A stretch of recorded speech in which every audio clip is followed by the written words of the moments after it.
welcome to another edition of the Rewind Sports 60. We're broadcasting live from the world's famous Serenello's Ristorante Italiano, right here in the heart of Wheeling. I'm Jerry Riles, and let's get right to this esteemed panel. He's the one, he's the only. He's known as DC, the Italian Stallion. He's Danny Carlino. What's up, DC? Good morning, Jerry. Not only are we broadcasting, we're projecting.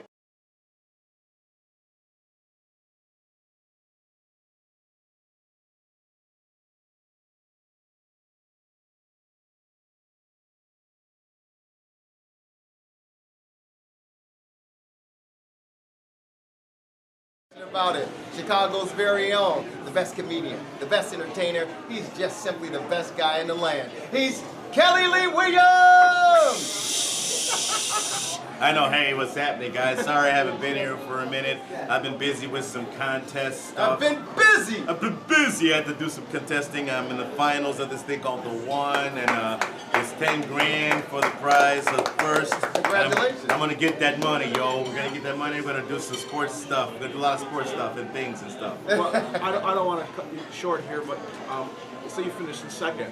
No, I didn't finish. The finals are this. Okay, but so if you do finish in second, what are you talking about? I'm just. If you're not first, you're last. You gotta go for the best and prepare for the worst. If you're not first, you're last. There is no other thing than first. I just first. want to know what the prize is, like a Schwinn bicycle or something. The prize is the second prize is you're fired. I don't even care. I'm not even thinking about it. This is a rough contest, so make sure you get out. 10 large. That's what we're going for, What my are you, friend. Donald Trump now? You're Oh, fired. absolutely. That man hasn't fired anybody in his life. Hey man, something. But he's made other people fire people. I like your lapel pin. You got thank the you. you got the American flag, but it's not in its proper. Well, it's not in its proper place because of a very significant reason. August 12th, today, 1 year ago, that Charlottesville uprising happened. Unite the Right happened, and Heather Heyer died because someone decided to run her over with a car. 1 year later, the Nazis are on the White House lawn right now. That's why this flag is upside down, because this country is under distress. This country is under attack, and we need to wake up and see what's going on around us. Having Nazis out here in the White House is not normal. We're not supposed to be seeing this. They're supposed to be underground. They're supposed to be doing their little whatever they do underground. We need to put them back underground. So let's get together and get this done. He's Kelly Lee Williams, ladies and gentlemen, and of course the one, the only, my good friend. He is a freelancer here in the Chicagoland area, covering sports. He gets the job done. Had a fantastic article this past week. You definitely want to check him out. Gabe Salgado in the house. What's up, Gabe? Morning, everybody, and totally support what Kelly's doing with the pin there. Definitely agree with them. We definitely got to come together, and we definitely got to try to put some of this nonsense to bed here. It's crazy.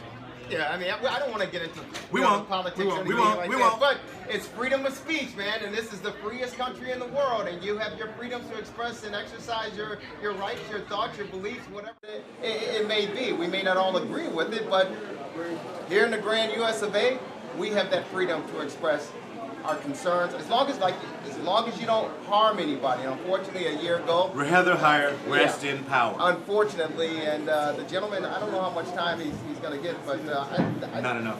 Well, I don't know, but we do have the right to exercise, our beliefs, and it's a God-given country, and they have the God-given right to do that. So, God bless them. But I agree with you, Kelly. There's no place for hatred.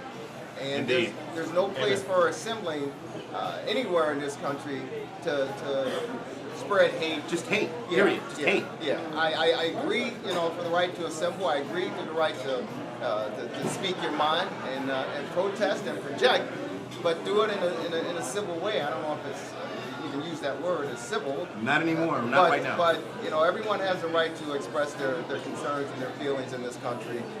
Many people died for our right to do that. So. Right on. Thank you, Jerry. If we agree, if we disagree. And thank you and thank you for saying something. You didn't have to say anything. We could have just went on in the sports. Thank you for doing that, brother. No. I mean, sports.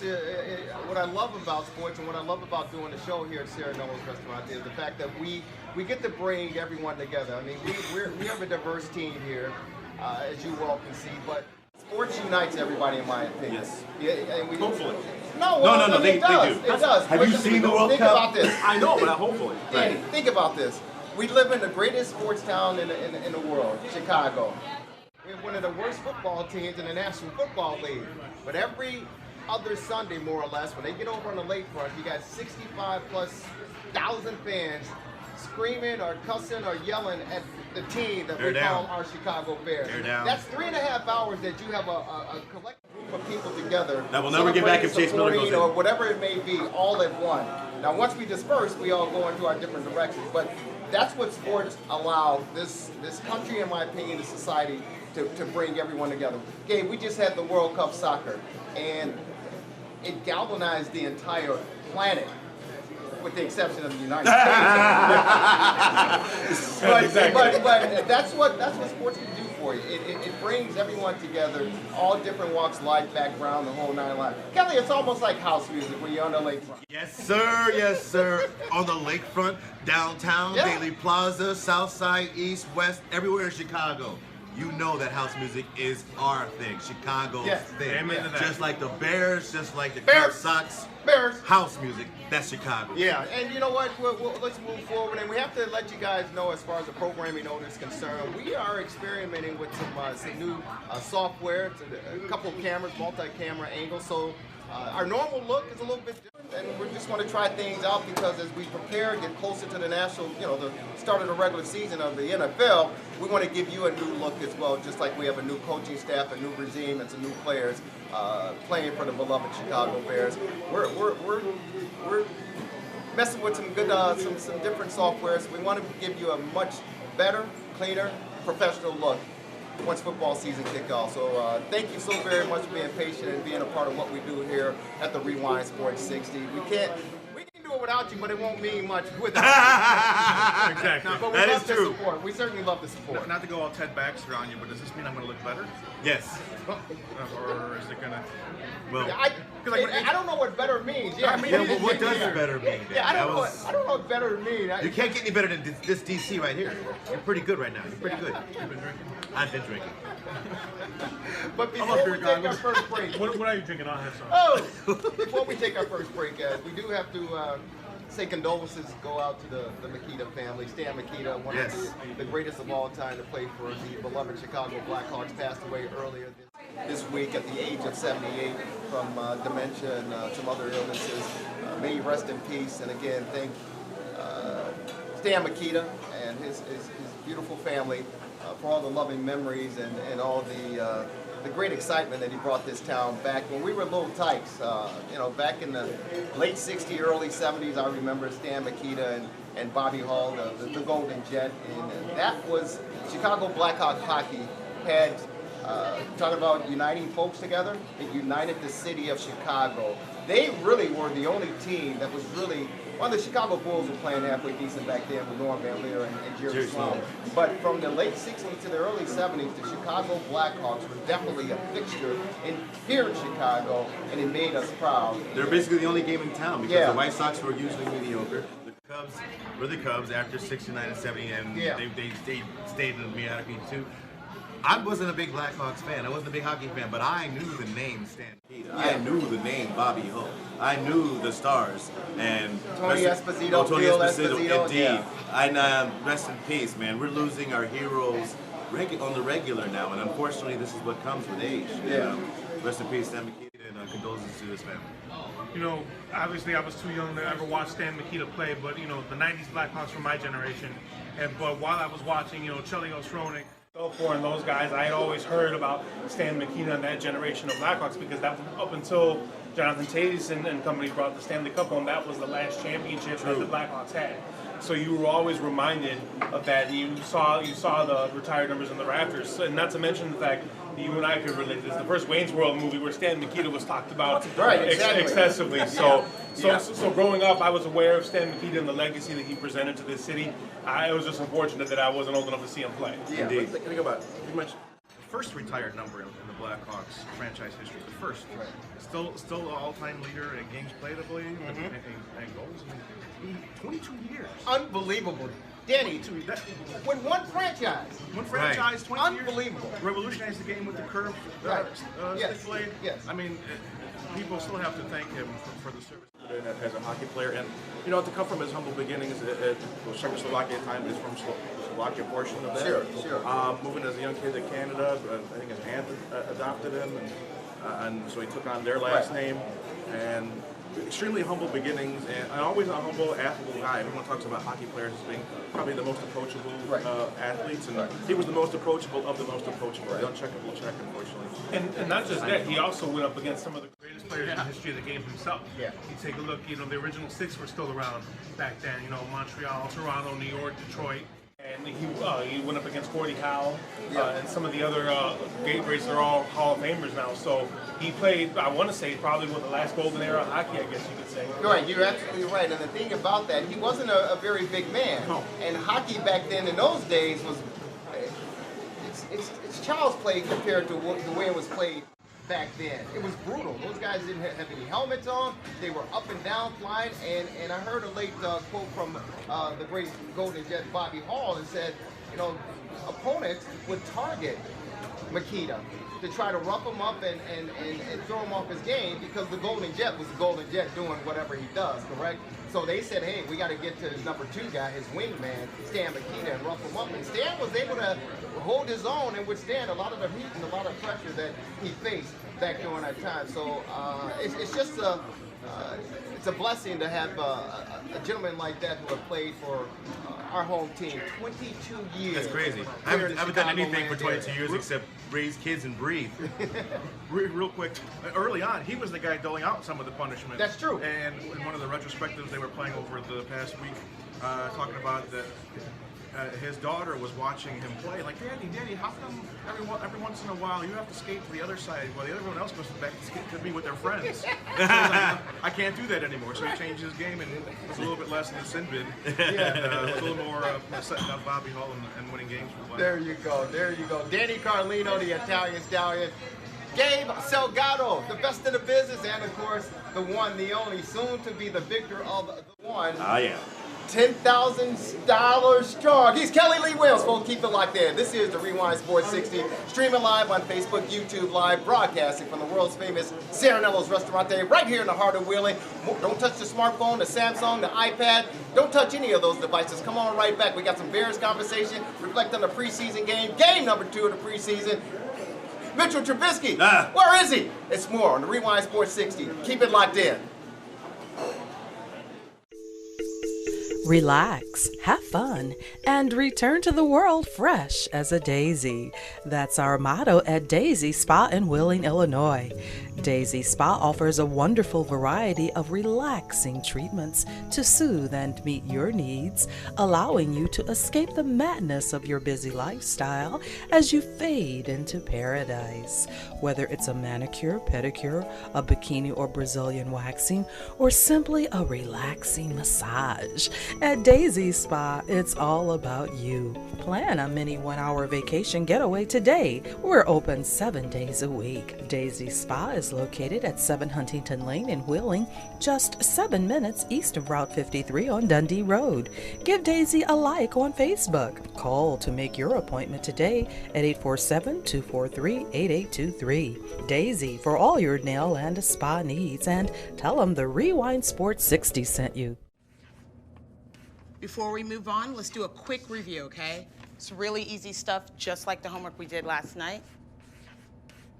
Let's check our answers.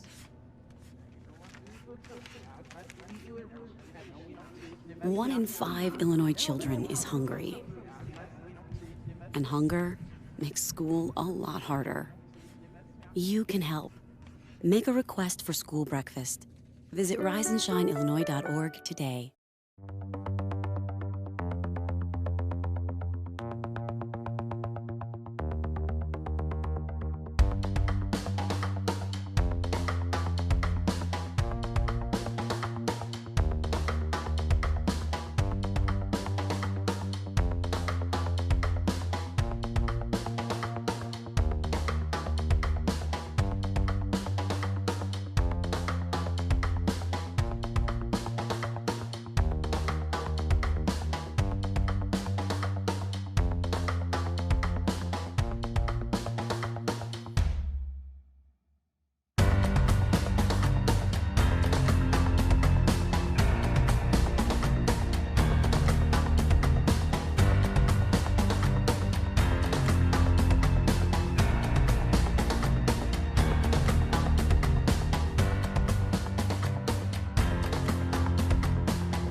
How about your 2018 Chicago Bears? 0-2 in the preseason. Not a way to get out of the box, everybody.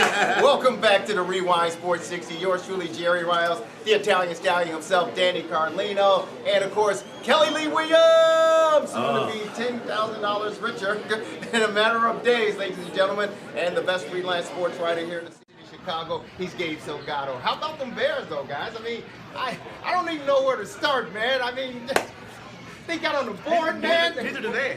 Kevin White was on the field. Well, let's calm down. I mean, okay. Sure, right. Remember, the starters didn't play in the Hall of Fame game, so we were expecting them to be rusty. Beyond that, they obviously put up more points than they did against the Ravens. There's still a few things to work on, but I'm starting to see Kelly Lee's, how do we say, his love for Chase Daniel? Yes, his love for Chase Daniel. Tyler Bray is probably going to pass him up in the depth chart with the way things are going.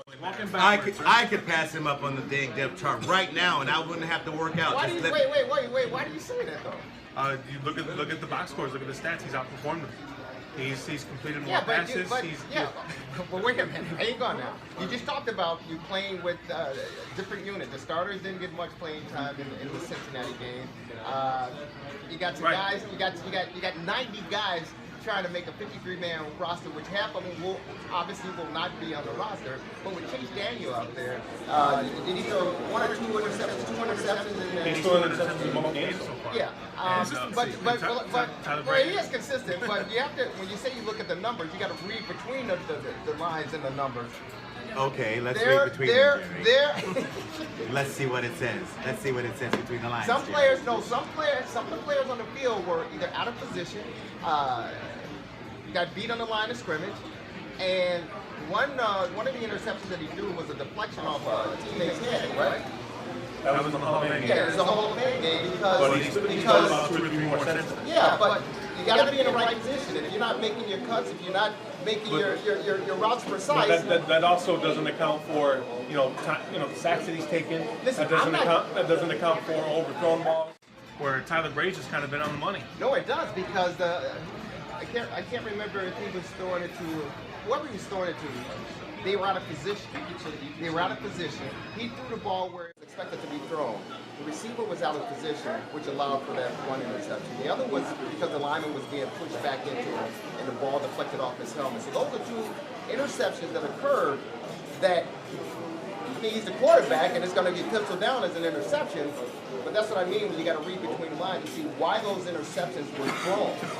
Well, we can read between the lines all we want, but what the coaching staff is going to look at is when Tyler Bray's out there on the field, the Bears are scoring points. Chase Daniel's out there, they're not exactly doing it. Today, that's against 3rd and 4th stringers. Well, half those guys will be here mopping up the floor at Sharon Elmo's by the time it's over with. They probably will, but they're still scoring points. If they switched places, Tyler Bray and Chase Daniel would not have mattered. I believe that Chase Daniel is the quarterback with the most experience with this offense. That's why he came over. Right. And I don't see any of that experience showing on the field. But he's with second stringers, fine, but you need to be a leader. You're supposed to be a leader with that offense. You're supposed to know, hey, if he's not getting on guys, if he's not, what was he doing after the interception? No, but see, again, gentlemen, you guys have to understand, it's preseason, and there's a lot of information to digest. Now, you got to consume it, then you have to get out there and execute it.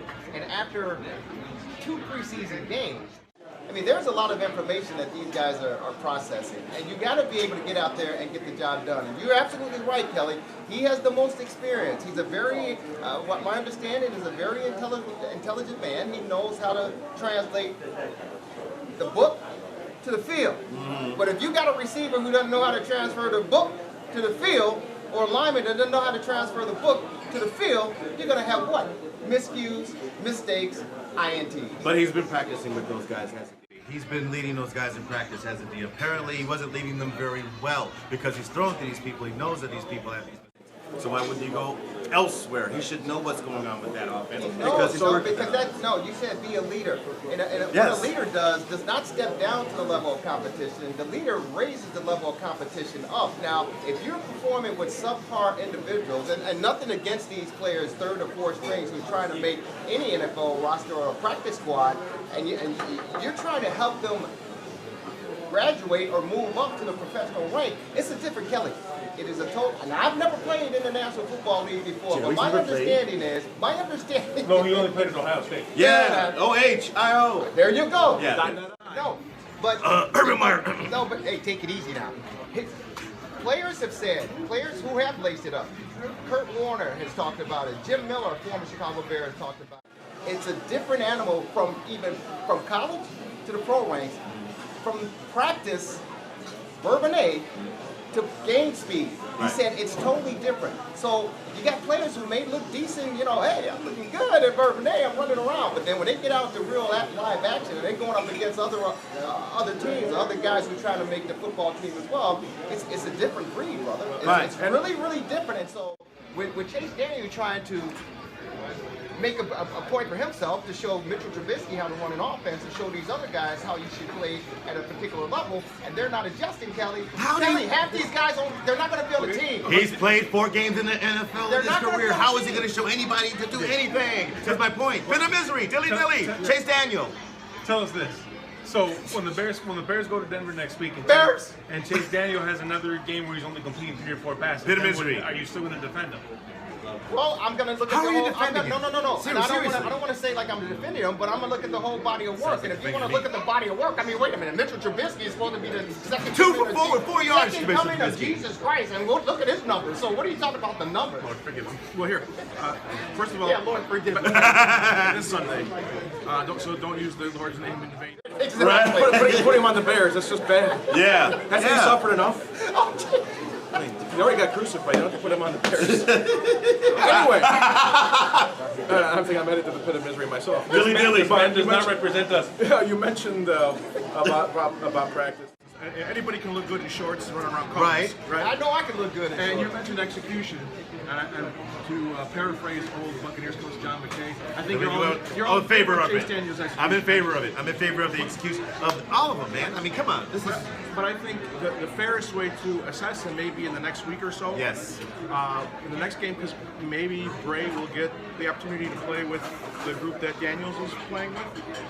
And you'll be able to say, like, okay, now who's doing better with those players? And also they'll be playing against the second string versus the third string opposition. And then you'll see. And that'll make a fair... Ask the question, Danny, why did not Mitchell Trubisky play in the first game, in the Hall of Fame game? He should play at least 10 plays. State secret. No. That guy has not, he's got 12 starts in the NFL and 25 total in his career. One series wouldn't have killed him. Well, One series wouldn't have killed him. No, here's a Something. couple of reasons. First of all, he is your franchise quarterback, and you don't want him. So's Tom Brady. He's always in preseason playing. Well, you don't even want to put him in any type of harm's way. Now, keep in mind, it's 5 preseason games. Right. Normally it's 4, and the league is going to cut it down to 3. And keep in mind, the starters only usually play 3 preseason games because you want to get to the regular season with a 53-man healthy roster. So that's why you have to pick and choose when you put some guy out there, especially if he's a franchise player, and especially if he's what you're banking on for that season. You don't want to put them and. Talk about Tom Brady. Yeah. Tom Brady is not going to play in all 4 preseason games. But he did play a little bit. I mean, he plays at least a series. That's what they do, a little bit. But not even Trubisky got in the series. 2 for 4 in the second game. 2 for 4 with 4 yards. 2 for 4 with 4 yards. What are you going to do with that? How do you learn? He's not learning anything. He hasn't played on the field. How do you learn? I see where Kelly's coming from, but he'll play a little more against them. Right. But he's already had 2 games and he's learned nothing. He's done nothing. This is a new coach, you got to take offense. the Hall of Fame. You got to take the Hall of Fame game out of the equation. Right? Okay. You do. And normally, when you think about first preseason, the starters usually play 1 series. They play 1 series and then they're out. Okay, then we don't have to worry about Roquan Smith, do we? Because we don't have to worry about Roquan Smith playing. That's a whole other. That's worms right there. there. We'll get into that after a short time out. Okay. Because that's a big story that's heating up in Chicago as well. And that's a stupid story. I don't know how you lay. If it's We'll talk or about not. it. We'll talk about it. I don't know if you call it stupid or not. But again, eliminate the Hall of Fame game. The Cincinnati Bengals game, let's chalk that up as the first game. He got 1 series. His numbers big. Awful. I mean, 4 yards, Jerry. I agree. 1, 2, 3, 4. We could have gotten 4 yards. Remember remember this. 1 yard each. I know it's been a long time since we won a Super Bowl. Well, but we ran faster than that Super Bowl team didn't 33 win any years. preseason games. Say it. Didn't win any preseason games. But that was a well-seasoned, and they were, NFC runners-up. And they had Buddy Ryan, and they had the best linebackers in the world. You guys have to understand, the preseason are for those guys who are looking to make an NFL roster. That's what the preseason is all about. And those, if you don't shine, if you watch the Cincinnati Bengals game, Campbell the second or Campbell the third, the defensive, the cornerback for the Chicago Bears, number 31. Oh my God, he was getting eaten up left and right. I mean, he was, dude. Now you talk about us going out there and playing. Yes. He was getting eaten up all the way down the field on one of the drives of Cincinnati. I think it was in the third quarter. The kid's he's probably got his lunch pail and he's probably got his hard hat and he's looking for another job because the Bears, they gave him, they said, we need our playbook back, man. Right. Thank you so very much. There's a door. Good luck to you. Because he had a tough night. Now that kid had a tough night. Well, if you're going to overlook it for Trubisky, we should overlook it for the rest of the team. I mean, come on, we can't just do it for one guy. That makes him a favorite over everyone else. And if you he is a favorite. He should not be a favorite. He should He's not. the It's a franchise-scoring quarterback. team still. You're right. They have to follow this guy, and they're not going to follow this guy if he's not on the field sweating and getting hurt with everybody else. He hasn't been in the last 2 games. 2 for 4 yards does not a franchise quarterback make. You hear what you just said? Yes. Playing on the field, getting hurt like everybody because else. they're getting hurt. They're going to get hurt because you're getting hit. I didn't say get injured. I said get hurt. Daniel out there? Yes, I especially want Chase Daniel out there to get just to get pound. Yes. Let him get. I love it. Dilly, pit of misery. You're right to a point. I mean, you got a guy who's not proven in any way, shape, or form. In any way, Is he the best of the group? Yeah. Well, I mean, do we know that? Do we even know that right now? Better. You sure as hell hope so. No, I'm sorry. Do we actually know that he's better than Tyler Bray and Chase Daniel right now? 12 starts. 20, yes. 12 starts. 12 NFL starts. True. 25 starts total in his career. We don't know he's maybe better because we haven't seen anything. That's my point. Let's see something. 2 games, 2 preseason games. We gotta say it's a wash. You know what does? You know what teams do that? Losing teams. Losing teams talk about let's forget about the first 2 preseason games. And we have to put our franchise quarterback in. Well, see, but 4-12, Jerry. 4-12. But as long as that's not true. As long as training camp is, and however many preseason games they have, they know. First day they go to Bourbonnais, at least half that roster is already set. Exactly. Maybe position-wise, who's first string or second string might be decided. Right. Then it's up to the other 20 some odd guys who's going to fill in those spots. But you know, but right why? along, that's what why is it like that on this particular team? This team should have more question marks. Yes. Oh, it has a lot more question marks. They should pull the Cleveland Browns and take the Seahawks. Oh my God. So you got to earn it. They're talking about the Cleveland Browns before they're talking about the Chicago Bears right now, and that's really sad. They should. And that's really sad. They should. They won 1 game last year. Now, if you say Baker Mayfield is better than Mitchell Trubisky, I didn't say that. I said if you say that, you might have a point. You might have a point because he's a little bit more seasoned as far as playing on Saturday and or big-time games. Exactly. But it doesn't matter because he's a Brown. No, but and we're talking about the Bears. Boom. Tyler Bray, Chase Daniel, Mitchell Trubisky. These 3 gentlemen, we Those have no are your idea. Chicago Bears. And we have no idea who's better right now. We literally have no idea. No, we don't. Mitchell is. We don't know. He's a better athlete. He has a stronger arm, and I think his mechanics are still in development stages. So, I mean, when you put those 3 guys out there, you know that Mitchell Trubisky is going to edge him out. Now, it may not be a big wide great margin. athlete? Achilles Smith. It may not be a big wide margin, but you know that Mitch Trubisky is. You know who's a great athlete? Cam McNown. Ouch. Let's see. Yes, that's what I haven't seen anything from this guy. Cam McNown? That's right. I mentioned Cam McNown because until this man at least done something on the field in the preseason or anywhere, I don't see anything. What are we talking about? We're talking about a franchise quarterback? No. We're talking about a hope.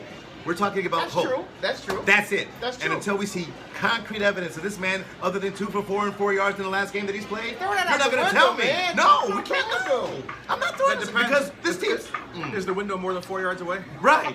Yeah. Is the window more than 4 yards away? Wait, hang on. We're really getting caught up in some minuscule numbers of We're Bears fans. After the second preseason Yes. game? Think about it. Because this is his second Are you year. kidding me? New coach, new offense, and players, most of which are young players still trying to acclimate themselves to the league. We all know that, playing under John Fox last year wasn't exactly a recipe for success. So now you're basically starting over, and it would help to give these guys a little more playing time. And they didn't want to start Mitchell Trubisky last year because they had to because Michael Lennon was so the terrible. offensive line for the Chicago Bears, Kyle Long didn't play. Who else didn't play on that offensive line? But they're not putting these guys out there. Trevathan did not play on the defensive side of the ball. Gosh, you guys have to seriously understand, you're not going to put your product out there on the field. Trevathan can't play. Bingo! You're not going to put any of you guys out there until they're ready, because you need to take a 53-man roster to the start of regular season healthy.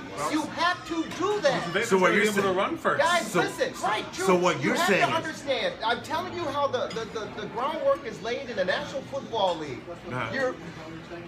You got your 53-man roster. You know who's going to be on that team. Now, there may be some guys that's going to beat this guy out, that guy out, but those other guys, those other 40 guys, 37 guys, whatever it may be, they are looking for homes someplace else around the National Football League. They're looking to get on the practice squad. They want to hang around the National Football League to prove their worth. Now, the guys on the 53-man roster, Mitchell Trubisky's, Tariq Cohen, the Jordan Howard, all these guys. This is the formula when you talk about formula for success. Most of these guys, they start to play themselves into shape week 1. Okay? The offensive line usually does not gel together until between week 6 and week 8. It's a different animal from practice to preseason to the regular season. That's just simply how it goes. So to say I want to put my quarterback out there because he doesn't have enough experience, he needs to find, it's not going to work that way. It doesn't work that way, and it hasn't worked that way. Now, in the third game of the preseason, you will see those guys, the starters, play 2.5 to 3/4 of football. And what makes you think that they'll play that 2.5 to 3/4 of football with any kind of greatness, with any kind of at all? We're not looking for greatness. I'm looking for greatness. Absolutely. I want a great pass. I want a great run. I want something great to happen. You don't want greatness in the preseason. Also, what they do you don't want it. What they do is that now. Come on now. What they do is come on now. In the preseason. Come on. They don't break out the. They're not going to do all the trick plays they did last year. I don't want a trick play. I want a play that scores 10 yards. I want Mitchell Trubisky to throw something. You're talking about Gabe McDowell? Yes. Gabe McDowell had a pretty good preseason. Where is he? Hey, at least he has something good. In the preseason. At least he has something good. What does that get you? What is? Hey, he got a couple years, isn't he? In the preseason. Hey, here's the thing though. And Mitchell Trubisky has nothing. He has nothing. Whenever you see a kid that has, like it's a third hand-me-down that got like it really on sale. Yeah. From maybe Marshalls or something. Yeah. Now, Gabe McDowell. Yeah. Do you feel sad for the kid? Yeah, I go, why'd you do that? I asked the mom and dad, why would you do that to the poor kid? He's going to be traumatized the rest of his life. The nameplate or something, let him walk around with it. Yeah, be that as it may right now, on the Bears quarterback experience and progress roster, Gabe McDowell, Mitchell Trubisky, until he does something worthy. And even in regular season games as well. Guys, he's done nothing last year. We're going to take a certain time out here because we need to cool things off. I think the summer heat may be beginning to Oh, no. 4 and 12. Don't understand. 4 and 12. I don't get it, man. I certainly don't get it. But we don't get the holdout of the Bears' top pick, linebacker Roquan Smith. The guy's still holding out. Now, who's right? Who's wrong? This is Steve panel of Danny Carlino, the Italian Stallion, Kelly Lee Williams, and of course Gabe Salgado. Going to break it down right here in the world's famous Serenello's Restaurante Italiano. Keep it locked in. This is the Rewind Sports 60.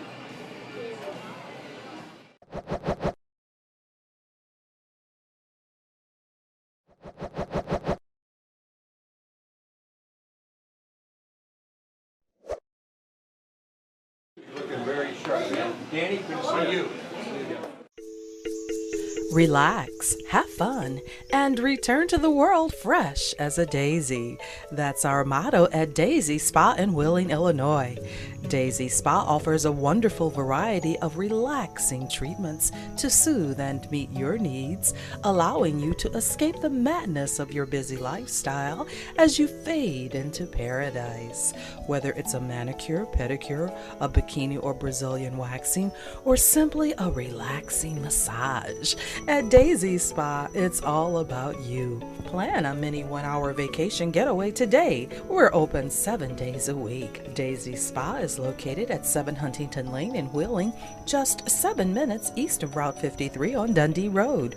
Give Daisy a like on Facebook. Call to make your appointment today at 847-243-8823. Daisy for all your nail and spa needs, and tell them the Rewind Sports 60 sent you.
Come on out. The world's famous Cirinello's Restaurante Italiano right here in the heart of Wheeling. Folks, we're located right here on Restaurant Road, Milwaukee Avenue, the corner of Milwaukee Avenue and Lake Cook Road, right here in the heart of Wheeling, just outside the greatest city in the world. That, of course, Chicago, Illinois. Got to have my mimosa, that's for sure. Fantastic, man. It's the best Sunday brunch in the area. Ladies and gentlemen, come on down. They get started at 10 a.m. They go all the way to 2 p.m. Every Sunday, 10 a.m. to 2 p.m. Come on out. Get your fun-loving waffle. They're McIntyre's over there. We got fun-loving pancakes. Fun-loving waffles, the happy mashed potatoes and everything. We got meat. Fun-loving meat. The meat-loving, the fun-loving potatoes, fun-loving brisket, fun-loving biscuits, fun-loving all types of food. That's what we love. I did the omelet today. Did you? Yeah. What did you have in there? I had tomato. I had a couple different kinds of cheese. Yeah.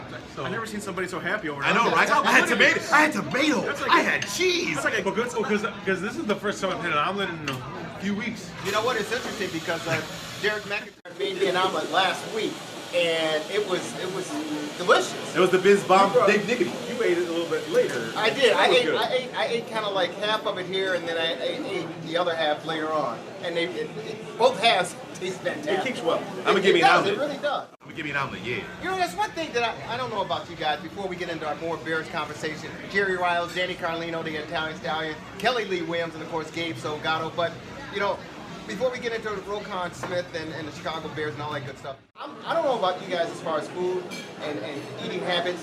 Look at Marty B. Speaking of food and eating habits, Eating is definitely one of my habits. Got the bacon. Yes, Thank you so much. I definitely have. The man on the street, Marty B, taking care of business, that's for sure. You definitely have eating habits. Boom. Business.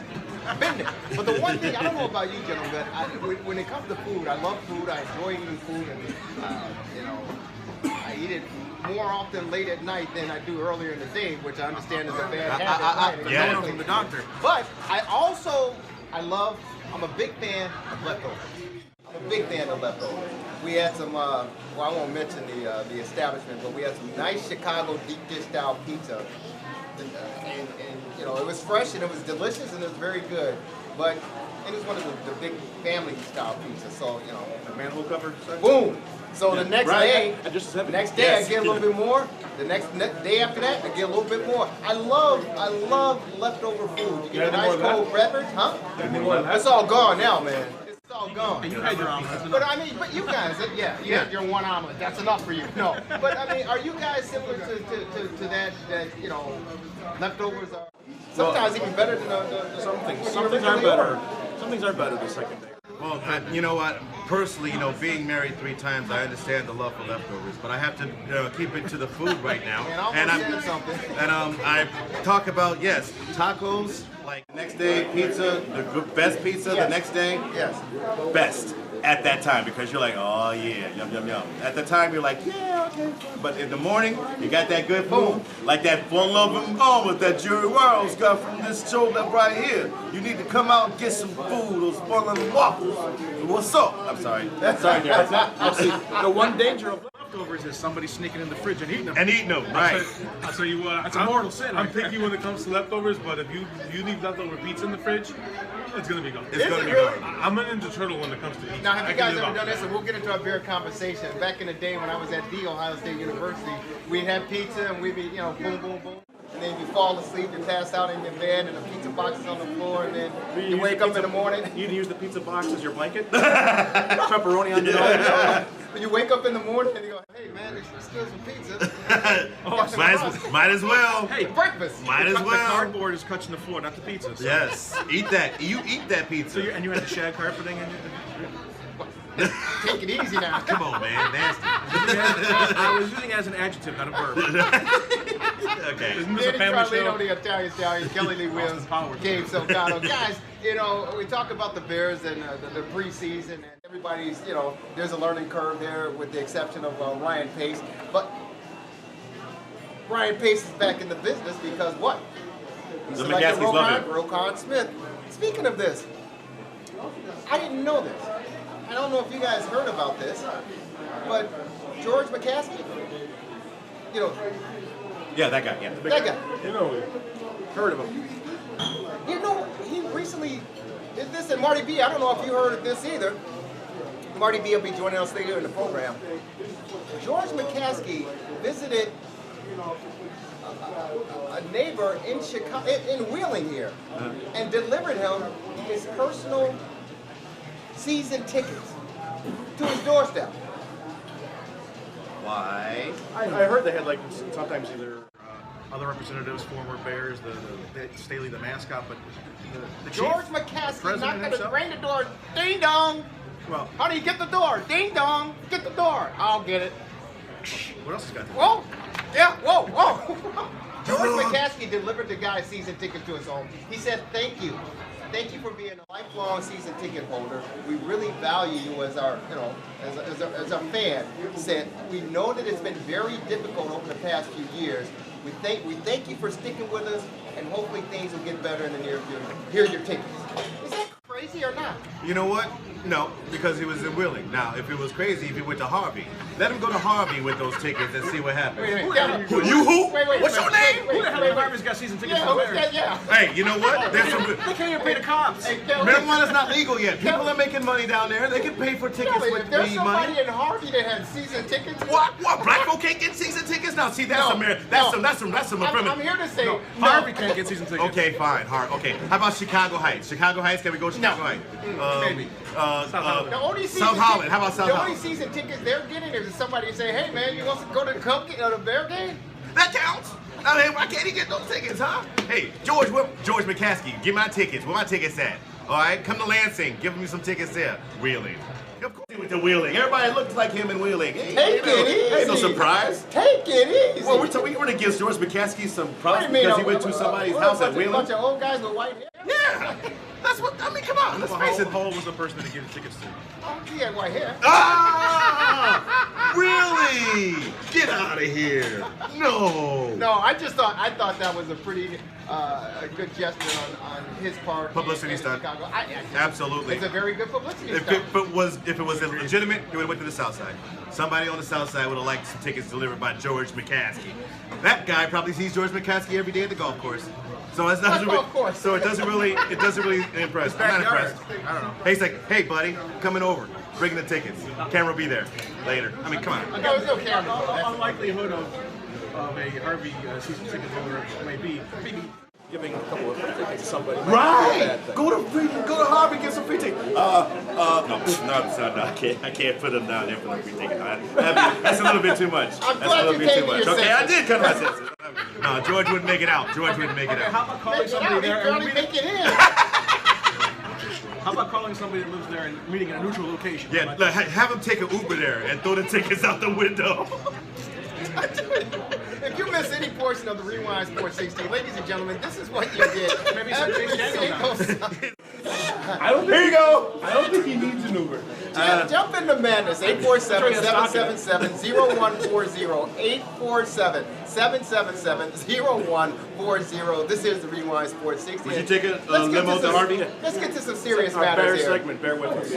Bear with us for sure. Guys, let's get back to the Bears conversation, a serious topic that's on the table. Roquan Smith, the Bears #1 draft pick out of Georgia. Yeah. Georgia. And the guy is outstanding. He has incredible speed. He has incredible field awareness. He can go from side to side, east and west, north and south. Unbelievable. A physical specimen. We just had Brian Urlacher inducted into the National Football League Hall of Fame. Urlacher. A week ago. Congratulations to him. This guy, he made bust the mold, man. This Roquan Smith he's a beast. He's an animal. Well, right now he's as fast as me. And me. And him. Yeah. No, he's still faster than all of us, man. But it He means, may not be on the field, but it means as he's much as still- how fast. That's exactly what it He's still means. pretty fast. He's still pretty fast. Now, the sticking point is the Bears gave him guaranteed money, but he has yet to sign. He's the only player in the National Football League who was drafted who has not signed a deal with their respective teams. And one reason, the major sticking point, is the fact that I guess he's had some issues on the field, whether it's misconduct with the referees or other opponents, because it's a heated, violent game, and he evidently gets very emotional and passionate about the sport, and sometimes it gets the best of him. So the Bears want to make sure that he does not have any issues on the football field, particularly with oppositions, his own teammates, and more importantly, the officials. So they're saying, hey, but the paperwork is pretty much already done. The sticking issue mainly has been concern over the new helmet rule. Right. And what they're worried about is, him getting suspended or fined for, colliding with somebody. We had talked about how poorly this rule is being implemented this season. And what they're saying is, if this happens, we want to take away some of your guaranteed money. Right. And, I kind of don't blame them. Whose side are you favoring, the Bears or Roquan Smith and his agent? Roquan Smith, because obviously a lot of that guarantee money is what he's going to get right off the bat, because now with the new rookie scale wage that they have under the current CBA, you're not going to get the bulk of your money until the end of your contract. So that signing bonus money and whatever you're guaranteed right off the top is the bulk of what you make and they're really going. And this was somewhat of a sticking issue with Joey Bosa with the Chargers, who, by the way, him and Roquan Smith share an Same agency. And his issue was regarding his signing bonus, which they were trying to, I guess they were trying to give him less than what he ended up getting. Mm-hmm. But obviously, they're worried about setting precedents and, future draft picks and things of that nature. But, the guy's trying to get, as much money as he can, and, until the bulk of his contract kicks in later. Right. So I kind of understand where he's coming from. And obviously, this new helmet rule, they're probably going to review it at the end of this season anyway. They should review it at the end of this week. Right. No kidding, it's ridiculous. Did you see that when special teams play in the Bears-Bengals exactly. game? He tackled him. It was like a knee ankle tackle. So now he's lowering his head. I never got a concussion in my knee before. Right. And the ball carrier actually lowered his helmet into the Bear player. It was a lower body play. Right, and it's like, it didn't make any sense. It made no sense whatsoever. Zero. It seemed like even the referee, when he called, it kind of hesitated, like, I guess I got to call it. I don't know if I should. It was ridiculous. It was ridiculous. And I'm watching with casual football fans, and they're like, that's a bad call. They're like, that's a bad call. It's ridiculous. And I saw the highlights for the Cincinnati announcers, and they kind of groaned, just like, really? Yeah. But Gabe, you're right. Kelly, who do you side with? The Bears and their stance and their position because they want to make sure that this guy stay on the football field, or do you side with Roquan Smith and his agency saying, hey man, this is guaranteed money that you guys said, hey, I signed on the dotted line, give me my money. Roquan Smith was drafted because of his aggression. Roquan Smith was drafted in the first round because he was a monster linebacker. Now the Bears want him to change how his aggression is implemented. And yes, it has to happen along the lines of what's the new helmet rule. But you can't touch this man's money because of that. This man is coming from one area of playing. He's been playing his entire life this way, this aggressive, and this is what he was drafted for. Now, he's going to get fined. He's going to get fined because this is how he's played his entire career. You can't do that to this person and this year, after a year or two, maybe, after this implemented rule. You can't do that coming off with the rule coming into this year like this.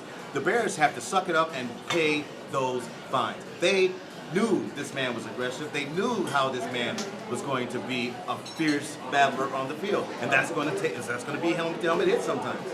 Until he learns this is not on Roquan Smith, this is on the Bears. They need to pay that money to get this man on the field so he can play this game and make this team better. Danny Carlino. I see his view up to a point, especially regarding the new rule. That rule is stupid for everybody, but again, it's for everybody. However you played your game, I mean, this is going to affect every single, because everyone, this is taking normal plays, and fairly innocuous plays as far as many there are in football, and making them illegal at this point. So there's that. But I mean, as far as his aggression toward opponents, maybe getting in their face, or maybe having a shoving match, or arguing with referees, stuff like that, that's always kind of been an issue. That's not what you're supposed to do. Right. So, and ultimately, if you forget about the money, let's say he gets suspended, they can't have someone else serve the suspension for him. Right. You know what I mean? So, is it really the Bears' fault?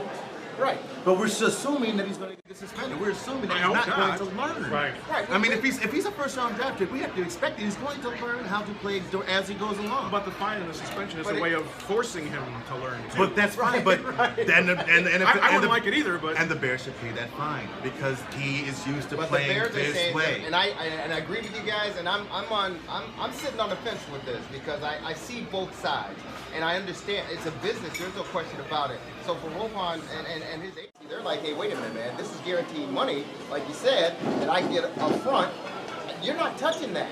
You're not touching that, but the Bears are like saying, but wait a minute, you can't guarantee us that you're not going to have some type of infraction on the football field that is going to cost us a fine, plus if you get suspended, now you're jeopardizing the other 10 of your teammates on the football field, which means we have to make an adjustment as far as our defensive scheme is concerned. So it's not only affecting you, the individual personally, you're affecting everyone as far as the team concept is concerned. So I see both sides of this deal. Flip side. But I agree with you. The Bears knew what they were getting when they drafted him, and they drafted him so high that they say we need this missing piece into the puzzle that we have. You can't change that piece if you can. You should not. If you know what you're getting and you say I'm going this high to get this guy because he's going to make a major impact, immediate impact on our defensive side of the ball. We kept the defensive coordinator, Vic Fangio. We want this guy. You can't just say, well, you know what? You got to pull back. We want you to go, but we don't want you to play this way.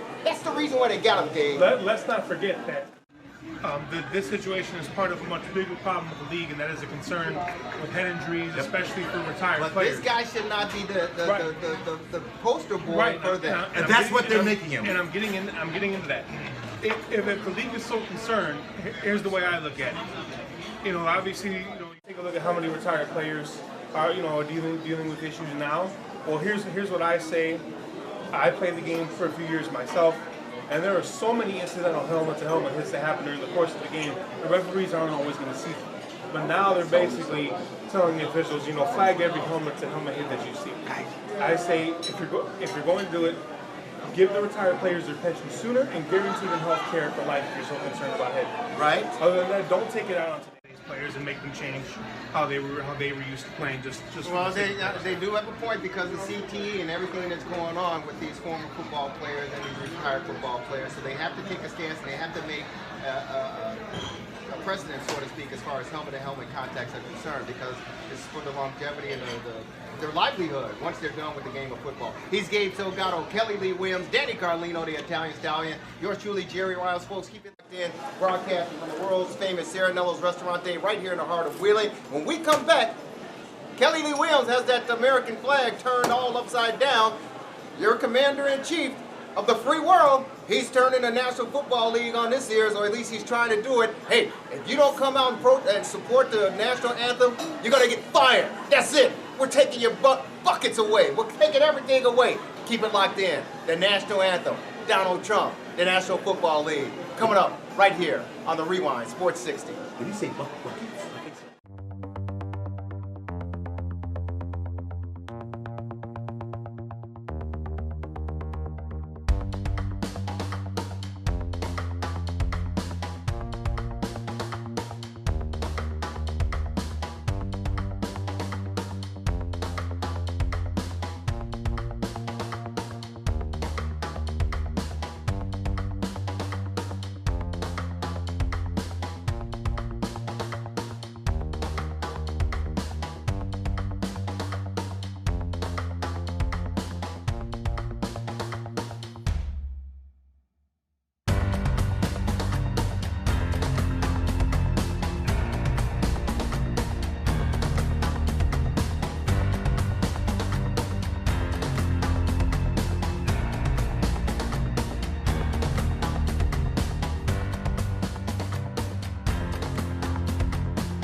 relax, have fun, and return to the world fresh as a daisy.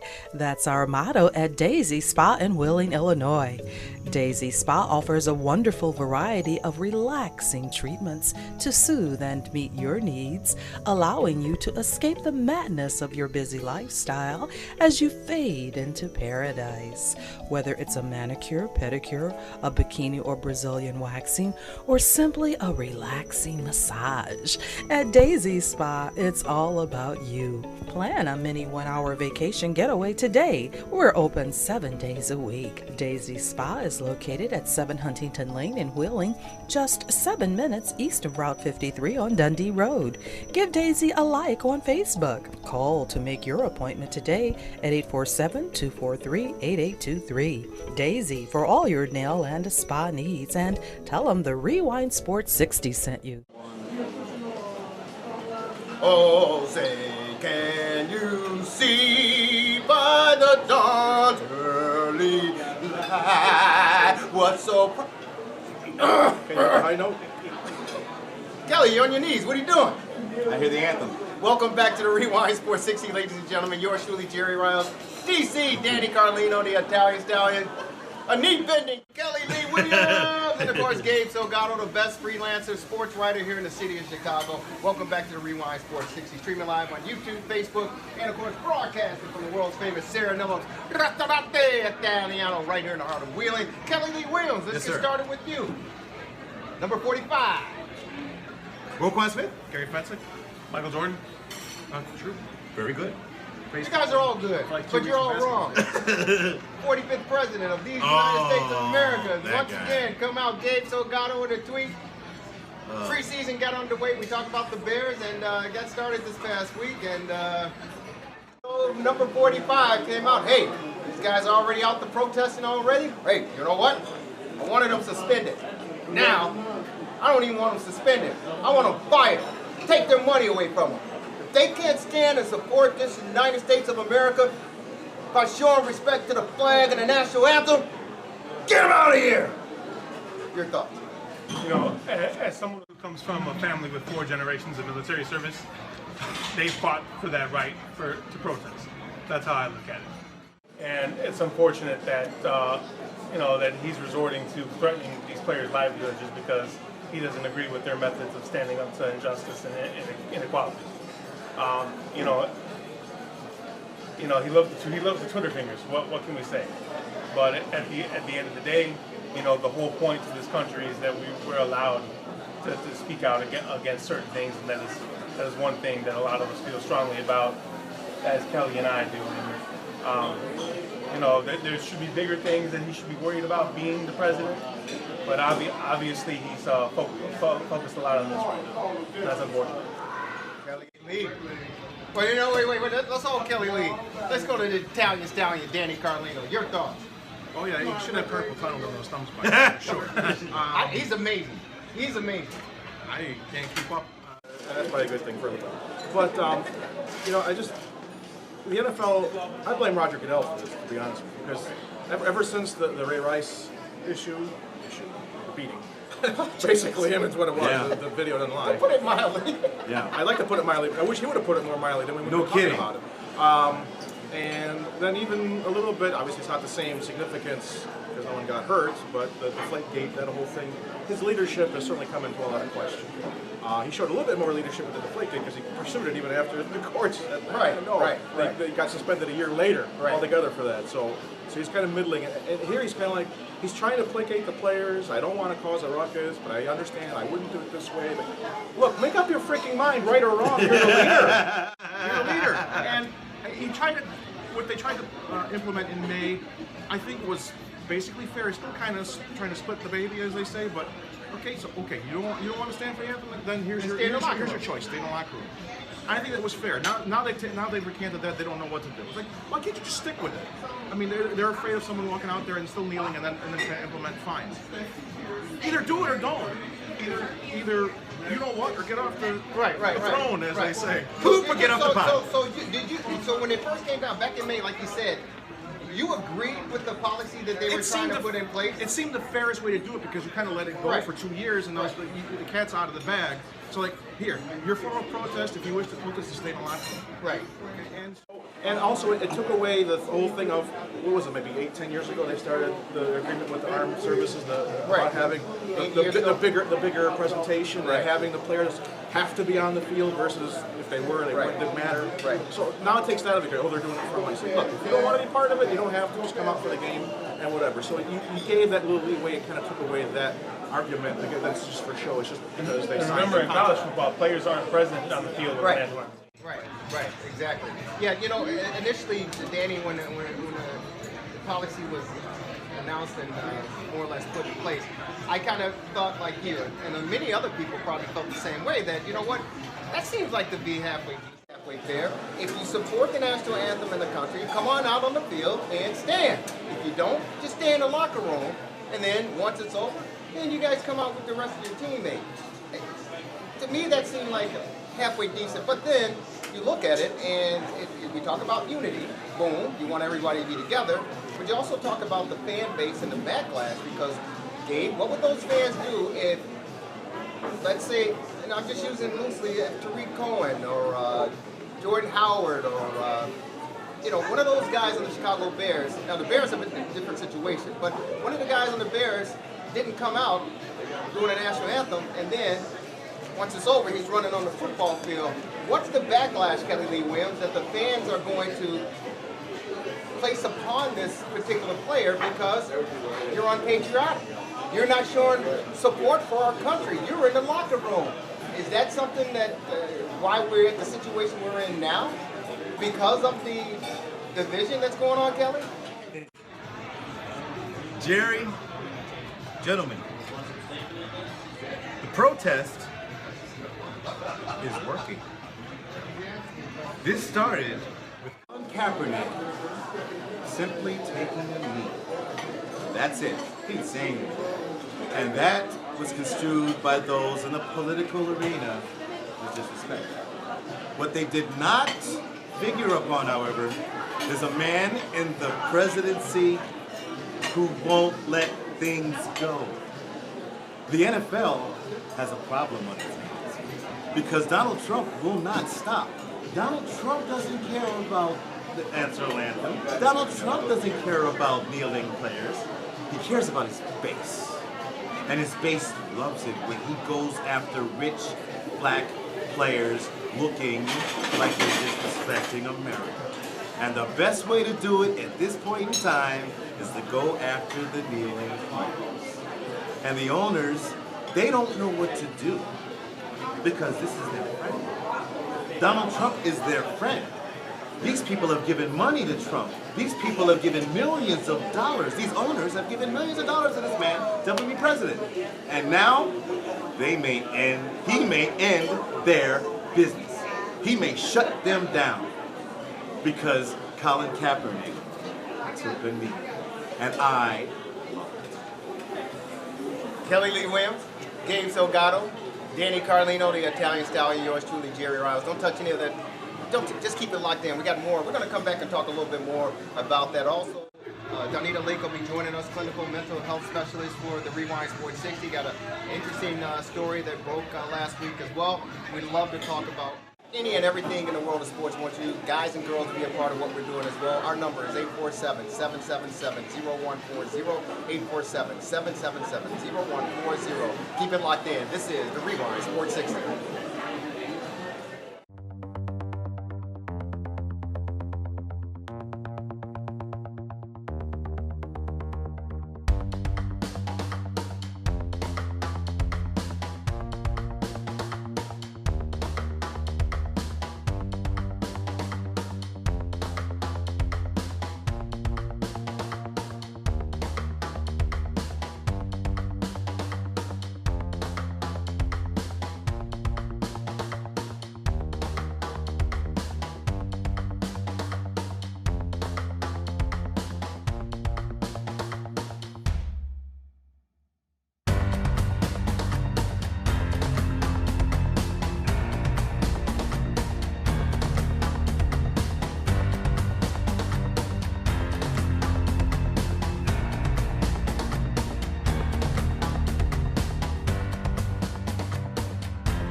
in the home of the brave. Yeah!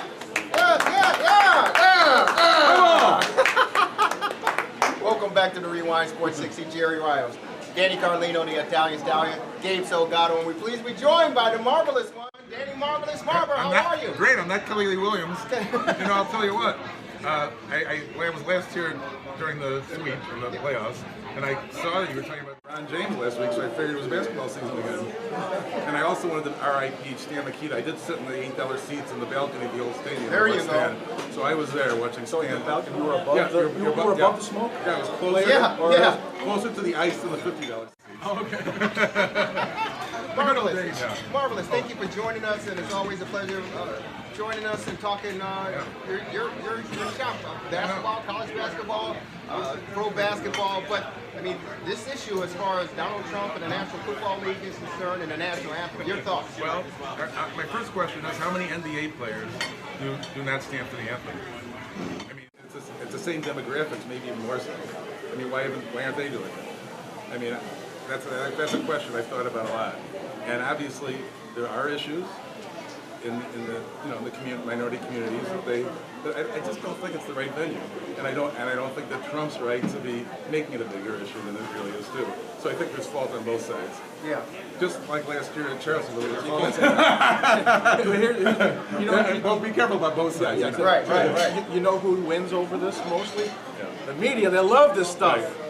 They love it. I get to talk about the president. I get to talk about really famous athletes. I get to get your eyeballs watching. Carlino, Danny, that means you got to listen to the dumbest guy on television and Don Lemon on TV. Yeah. Is the ratings get a little bit better from this, or still living for a Malaysia airplane, right? No. What does Cuomo say? Let's get it. No, I'm honestly getting tired of it. Yeah, exactly. I really am. And I know most of the fans are getting tired of it. We thought that we had turned the corner. We really did. But you're right, Danny, Carlino. The media is loving it, no question about it. But Trump is loving it as well. Which is attention, period. Yeah, and it brings attention to the sport. But I think you lose interest as well because not only with the national anthem scam, Marty B, thank you. With not only with the national anthem that's going on, but these rules changes and fans. I think fans are just getting sick and tired of it. We just want to see a good product on the football field, and we want to have an enjoyable, entertaining 3.5 hours on a Sunday afternoon, Sunday evening, Monday night, or Thursday night. That's what we're looking for. Yeah, and I want to add one thing too. Like Jerry Jones made a comment a couple of weeks ago, right? And he kind of took a little bit from both. He said both sides of the argument. My players will stand. Right. Dak Prescott has supported him at least like 5 different times in the media comments. Right. I keep asking him about it. Like he's going to change his mind a week later. But then he also said that I also wish the president would kind of lay off. Right. Okay, we know how you feel. We get it. Could you cool it? Kind of like and the NFL responded like, "Hey Jerry, don't talk about it anymore." Like, dude, it's Goodell's job actually. It is Goodell. To police the NFL. Correct. But he's being paid by the owner. So what I don't understand, Jerry Jones speaks, and in a fairly good way, a balanced way, as balanced as you could possibly be. Right. And people are claiming I can do this because of my freedom of speech. Jerry Jones speaks in a balanced way, and they tell Jerry Jones to shut up. What about his freedom of speech? Right. Well, Jerry Jones expressed his freedom when they had the practice session and they played the national anthem, and he was there with his baseball cap on, and he didn't remove it. They're like, wait a minute, you're saying your players got to go out and stand for the national anthem, but you're not even acknowledging it by keeping your baseball cap on. But wait a minute, was it windy? If you're in the military, you get to keep not quite as lush as it used to be. No, not at all. Obviously, also another vain man. But hey. But to take away to threaten to take away their livelihood. Now, obviously, I don't think that's going to happen. It can't happen. But the fact that he, first of all, when he got involved with this, he called all of them SOBs, and then he said, suspend you and fine you. Now he's saying, hey, you need to be fired. He's just stoking the fire. Now, I had a good friend that said, hey, you know what? You never want to get in the mud and fight with a pig because they love it. And it seems to me that's what's going on. Donald Trump is saying, hey, you know what? I want to play in the mud. Who wants to join me? It goes back to the base. Little Marco low energy jab. You know, I mean, it's this whole way of doing things for whatever reason. You know, so. I mean, he's a big mouth from Queens. Right. Well, the one thing you got to give him credit for is he knows how to create interest. He knows how to stir up controversy, and he knows how to get attention. And he knows how to rile up his supporters. Yes, exactly. And Mr. Track. And that's the thing. I mean, he's got a lot of supporters for owners in the National Football League. And who knows? We talk about Roger Goodell and when he should step up and what he should do, but who's to say that some of these owners haven't gone to Trump and say, hey, you know what? Mr. President, tweet this out. This is how we feel. You're our sounding board. Yeah, we really don't know that. Tell them to start rapping. There are so many people, college ranks, high school ranks, that have the dreams of playing in the National Football League. And so one guy takes a knee, one guy gets injured, one guy is out. There's another group of guys, and we just saw with the 90-man roster with the Bears, there's another group of guys that say, hey, here's my chance, here's my shot. So if it happened to work that some of these players were let go by the owners, the game isn't going to suffer in that regard because there's always going to be someone there to replace the guy who was just taken out. I remember the year when they used replacement players. Yeah. There's still a lot of good players that aren't on the teams. Yeah, exactly. Well, you know what? Marvelous. Anything else before we wrap things up on the National Anthem? You can sing if you like. Oh, say. Go ahead. That he did. That's for That was pretty much it. Jose. Well, I mean, remember back in the day you talked about sitting in the rafters at the old barn. Remember back in the day Jose Carlino that played right field for Chicago Cubs? And and I think one time he dropped the ball, they hit him in the head, and they used to go, "Oh, Jose, can you see?" Right, exactly. So, I don't know. Danny Marvelous Marver joining us, of course. Danny Carlino, the Italian stallion, and of course Gabe Salgado. Folks, keep it locked in. When we come back, we will be joined by our clinical mental health specialist here at the Rewind Sports 60, Anita Lake. She's going to talk about a serious issue. One football player just announced that, was he still with the Oakland Raiders, Steve Smith? Was he? He's done. I think he's retired. He's pretty much done, but this guy was a prolific star receiver in the National Football League for a lot of years, and he just disclosed that he suffered from mental depression during his playing career in the National Football League. Keep it locked in. Donita Lake will be joining us right after this short timeout. It's the Rewind Sports 60. Relax, have fun, and return to the world fresh as a daisy. That's our motto at Daisy Spa in Wheeling, Illinois. Daisy Spa offers a wonderful variety of relaxing treatments to soothe and meet your needs, allowing you to escape the madness of your busy lifestyle as you fade into paradise. Whether it's a manicure, pedicure, a bikini or Brazilian waxing, or simply a relaxing massage, at Daisy Spa, it's all about you. Plan a mini 1-hour vacation getaway today. We're open 7 days a week. Daisy Spa is located at 7 Huntington Lane in Wheeling, just 7 minutes east of Route 53 on Dundee Road. Give Daisy a like on Facebook. Call to make your appointment today at 847-243-8823. Daisy for all your nail and spa needs, and tell them the Rewind Sports 60 sent you.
Welcome back, Jerry Riles, along with the Italian stallion himself, Danny Carlino, Kelly Lee Williams! I'm here too. Pleased to be joined by Donita Lake, who's a clinical mental health specialist here at the Rewind 460. How you doing? I am well, Jerry. You How look are you? fantastic. Thank you. Taboo. So all of you. Thank Oh you. my God. And we have her on retainer. Yes. That's right. That's If you've right. seen the show before, Oh, you know she why. has a retainer. Oh, I thought I'm you being said- retained, Yeah, okay? she is I'm being retained, sued. for sure. We should all be detained probably. And what Donita Lake brings a wealth of information and knowledge to the program and to you in your living rooms, on your smartphone devices, your iPads, your MacBook Pros, whatever you may watch the Rewind Sports 60 on. Recently got her master's degree from Northwestern University. Congratulations, of course. Yes. I got a parking ticket from Northwestern once. My It's not the same, but I got run out of Northwestern once. But Donita, Good.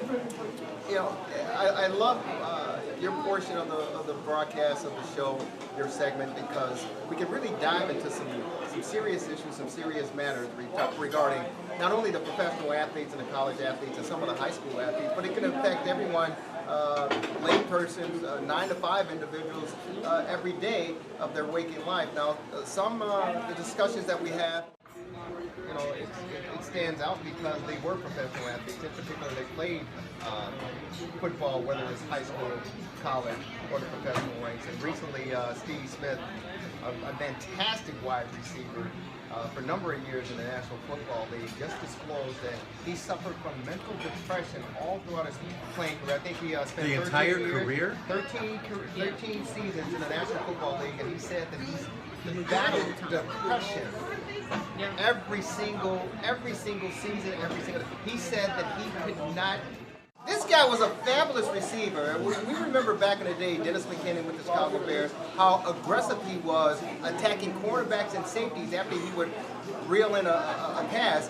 Steve Smith was an incredible athlete. For a small He was guy. very physical. You remember that playoff game against the Bears? Yeah, He beat them all by himself. Stomped us by himself. I mean, he was a receiver that I admired and I looked up to because he transformed what you would say the position of the wide receiver. Because most receivers are going to catch the ball, if they don't get you with their speed, they're going to run out of bounds, and they're going to go down as soon as they get hit. He took a page from Walter Payton's notebook. He wanted to initiate the contact and distribute the punishment, and it worked many times as far as his career was concerned. On the downside of it, he said that he suffered so much that he could not enjoy the successes that he had in the game because he continued to battle himself, mentally crush himself, and beat himself up, thinking and believing that he could have performed better on the football field, hence led to the depression.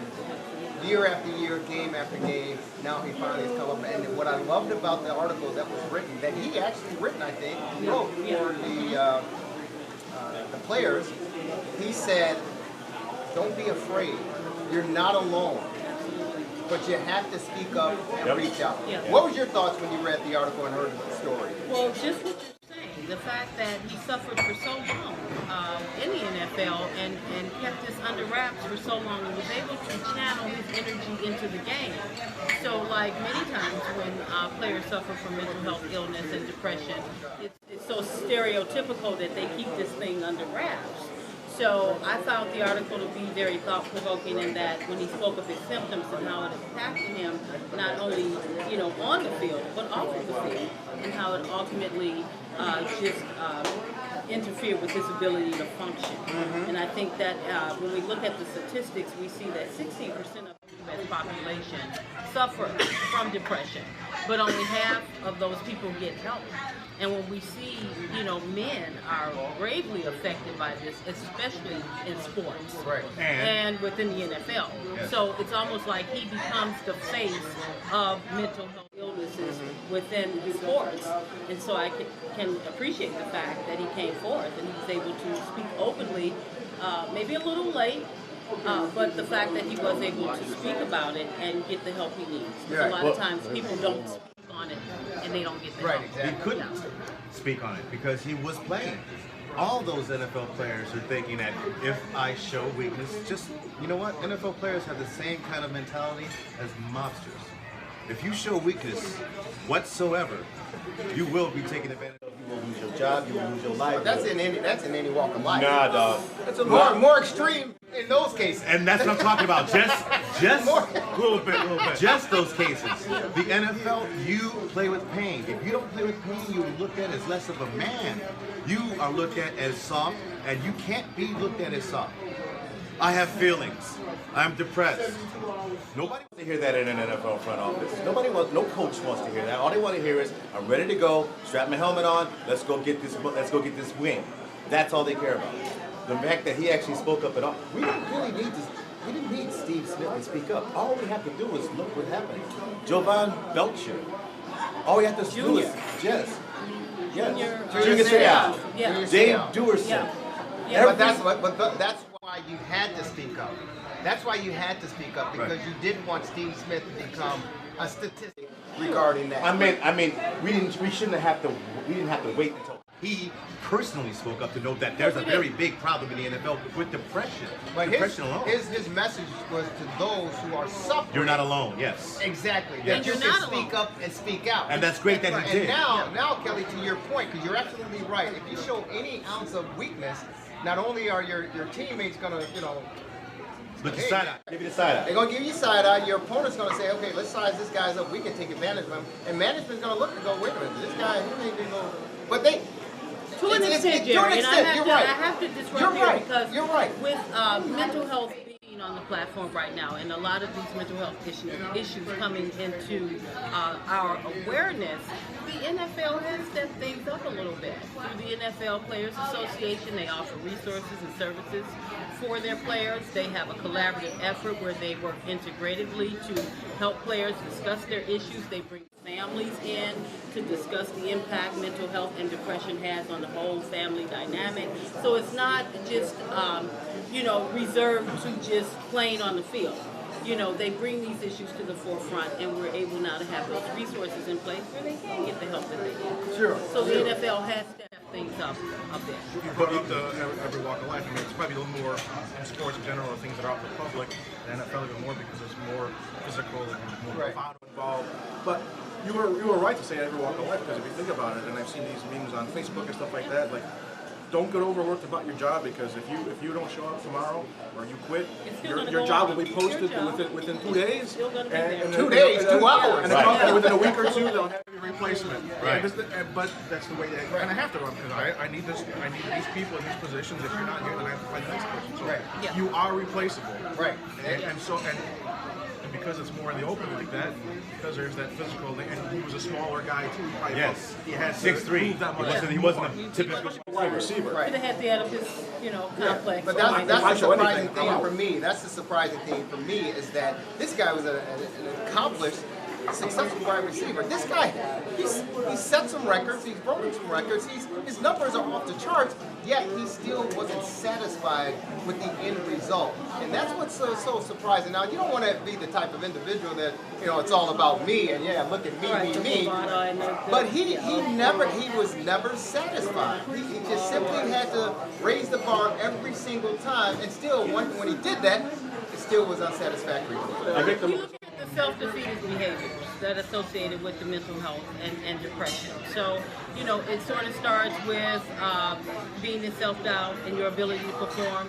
Cognitive functioning is impaired as a result of the depression. So if we look at the symptoms, we see across the board how traumatic brain injury, concussions, the nature of the game, the culture of the game can impact depression and can heighten those symptoms to a greater extent, which does cause a lot of that self-defeatist behavior. Yes. Now, we just mentioned off the air, we were talking about Eric Kramer, who was just recently in the news, right? Yeah. And you want to share the story with our audience? Eric Kramer was arrested for hitting his wife.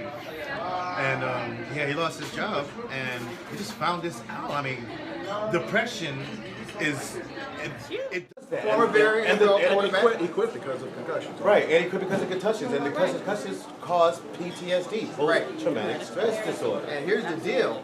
I don't know if you guys are aware of this, but he tried to take his own life. Well, the Yes, suicide actually, rate I knew is that. up. I knew Eric. Yeah, he tried to take his own life. And and this is something that we talked about regarding Dave Durison, because Dave Durison, an upstanding, this guy goes to Notre Dame. Yeah. He's not a slouch. This guy was able to, and he was a very successful businessman. But things started to deteriorate, and his business started to go down, and he started to get violent. Obviously, he got divorced from his wife. His wife, kids, they didn't know what was going on with him. The guy couldn't even figure out how to get home from work. He forgot what street he lived on. But with Eric Kramer and many of these players who live in silence, these are the sort of small symptoms that start to erode and eat away and start to surface. And we know the end result with Dave Durison. Yeah. We hope that Eric Kramer can get some help. And I pray and hope that Steve Smith, Donita, how can you, now that he revealed and said, hey, you know what, and accepted, I have an issue. How does he live moving forward? He's got to continue psychotherapy. Certainly if he gets the help that he needs and he's able to get some type of cognitive behavioral therapy, interpersonal therapy, and perhaps some antidepressants, as well as support from his family and friends. A lot of times the symptoms go hidden and we don't recognize them when we're the person suffering with those symptoms, especially for men. For women, the symptoms are sadness, outward displays of emotion. You know, we express ourselves. But for men, their symptoms come up as aggression, anger, agitation, irritation, being short-tempered, not being able to deal with the normal daily task of their lives. So if you're in someone's life and you recognize these symptoms, you want to speak out about them and you want to give them the support that they need. Now we understand why Steve Smith was so angry. We thought that was just his motor. But yeah, he's always on, he's always ready, he's always aggressive. No. He was always depressed. And Absolutely. also the edge that made him so great, for those 3-4 hours of practice every day or game, what do you do the other 2 hours or something? It also made him miserable. He doesn't have a way to channel that energy, so quite naturally it shows up even bigger in the room. That's the $1 million question, and that's my major concern with these guys. Yeah, we're going to take a short time out here, but as we close, that's the one thing that really scares me about these players. And I'll tell you, a particular player who is yet to sign on with another team, former Dallas Cowboy receiver Des Bryant. If you've watched him throughout his career and his antics on the sideline and even on the field, in the locker room, he's a powder keg in my opinion. And I worry about him because his personality and his demeanor, if you're like that, we talked about this turning the light switch on and off. If he's so demonstrative and animated on the sideline with his teammates yelling and cussing and screaming and whatever, what is he like? Like you said, the other 20-something hours each day. What's his personality like? What's his demeanor like? Let me add one more thing. She said self-defeating. There's another thing, self-loathing. Self-loathing is when you hate yourself. I am a self-loather. I pretty much hate myself the entire time. I wake up just like, what am I going to do wrong today?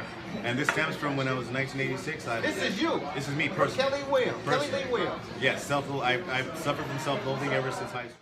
Because I failed my team in the 1986 track championships. I should have scored, and I did not as a high jumper. And I've lived to regret that moment. It's like, wow, I just got a great job. Who cares? You failed your team in 1986. Are you kidding me? No. I'm married to this wonderful woman right now. I just got married. Who cares? You failed your teammate in 1986. This is you beating you up. This is me beating me up. I may win $10,000 next week. Who cares what I did? I was horrible. I left my team down. I'm worthless. And I would not put it past Des Bryant. His moment was Oklahoma State. When he couldn't play his last year of Oklahoma State because he was ineligible because of talking to Deion Sanders, I think that's what got him, because he let his teammates down that year. He did not play. That is what gets him every single day. Well, I don't know if I can offer I can offer advice, suggestions, but talking is the only thing you can do, Jerry. Talk the therapy, only thing you can do. talk therapy, the one thing, support from the family. Well, a good guy that I work with in radio down in U of I, Champaign, Urbana. We're going to be wrapping up real quick. He would always ask me. I did the sports morning show down there. He was the morning jock, and every morning he'd say, "Hey Jerry, how you doing?" I would say, "Hey, how you doing?" He'd go, "Jerry, I'm doing good." He'd go, "Worse than some, better than others." You have to realize, and I know how it is because I think we all fall into that category of beating ourselves up going, man, I wish I could have done this, or I should have done that then. First thing is, in my opinion, Just leave it behind. You can't carry regrets throughout life. Athletes are going to be better because Kelly, believe me. I mean, there's some things I look back and go, man, if I'd done it this way, if I'd done it that way, believe me, dude, I get it. But the point is, there's always somebody less fortunate, and there's always somebody who's got a little bit more. You have to live your life as your life in the moment and cherish every moment because it's a gift. It's a gift from the man upstairs, and the best you can do is just a little bit with what he's given you. Right. And the rest, because it's water under the bridge. And too many people, like we talked about with Steve Smith, they suffer because they continue to carry some type of grudge, some type of luggage, and friendships are lost. Businesses are lost.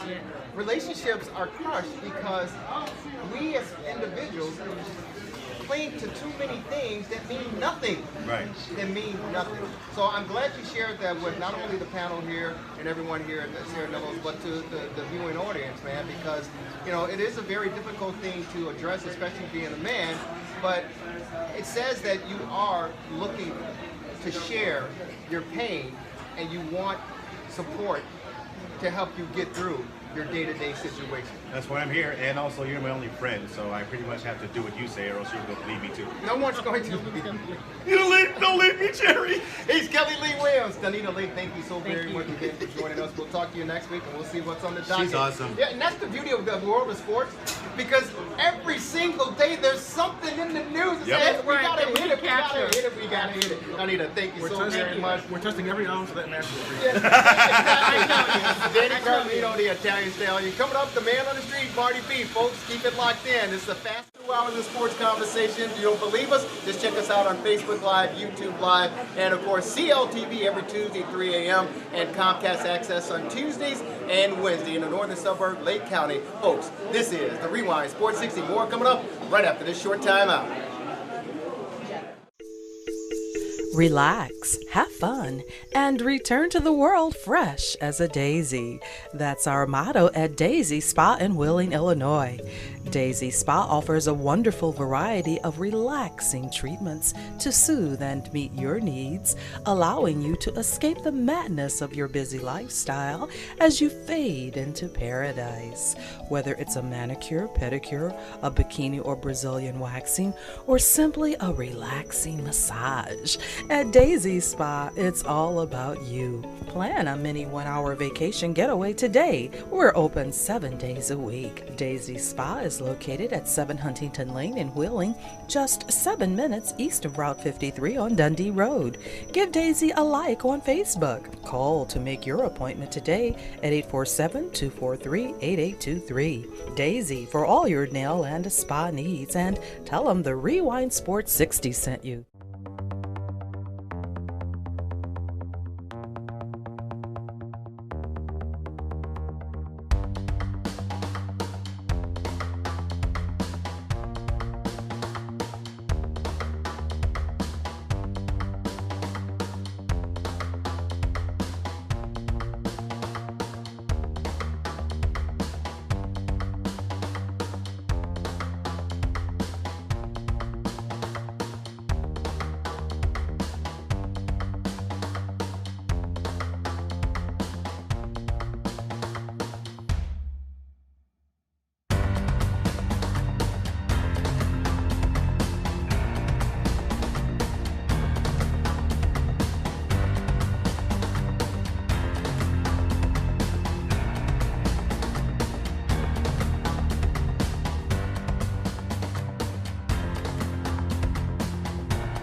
Guys, girls, kids, dogs, all of you guys out there. No.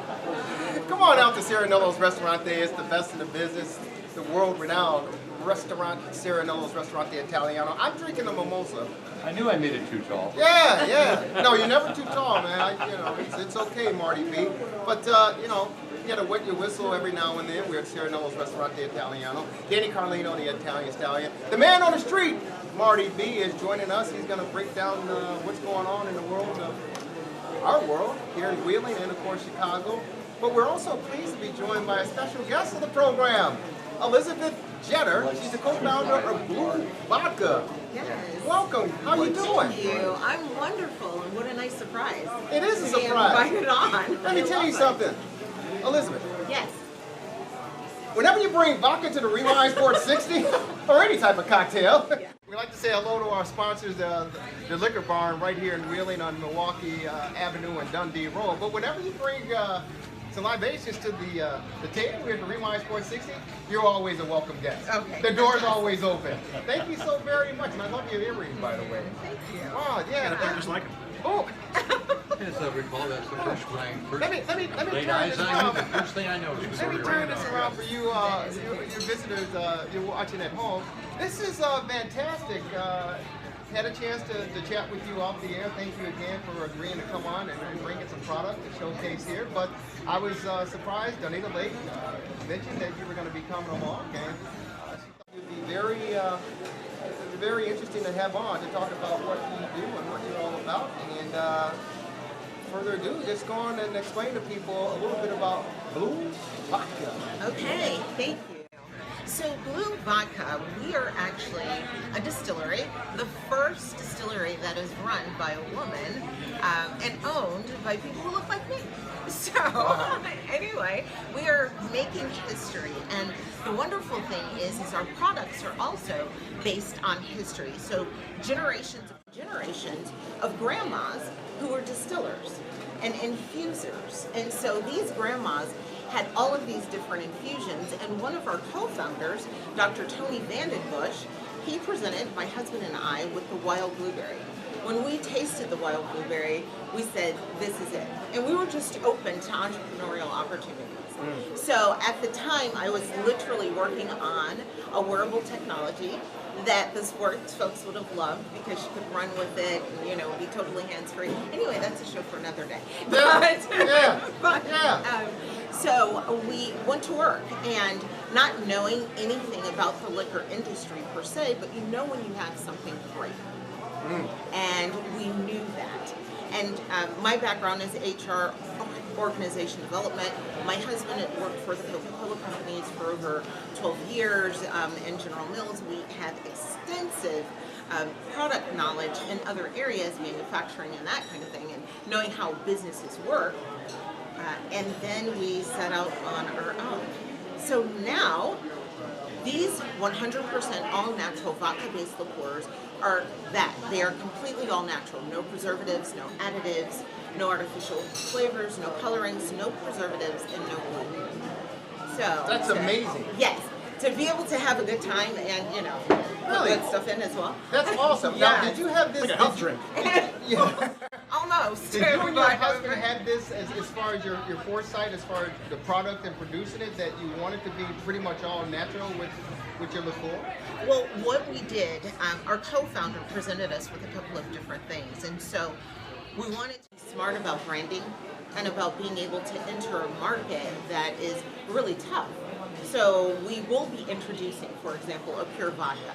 But if people know our brand first, then they're more likely to try the pure vodka. Absolutely. And so we are definitely on the innovation side with what we're doing from an all-natural perspective, because it's a process of steeping and maceration, so the flavor and the color come from the itself. Wow. Yeah. Yeah, that's awesome. We're on with Elizabeth Jetter. She is the co-founder of Blue Vodka, and she is a Chicagoan, ladies and gentlemen. An entrepreneur. She and her husband, and your distillery is located in another state, Iowa, as a matter of fact. But we won't hold that against you. Thank you.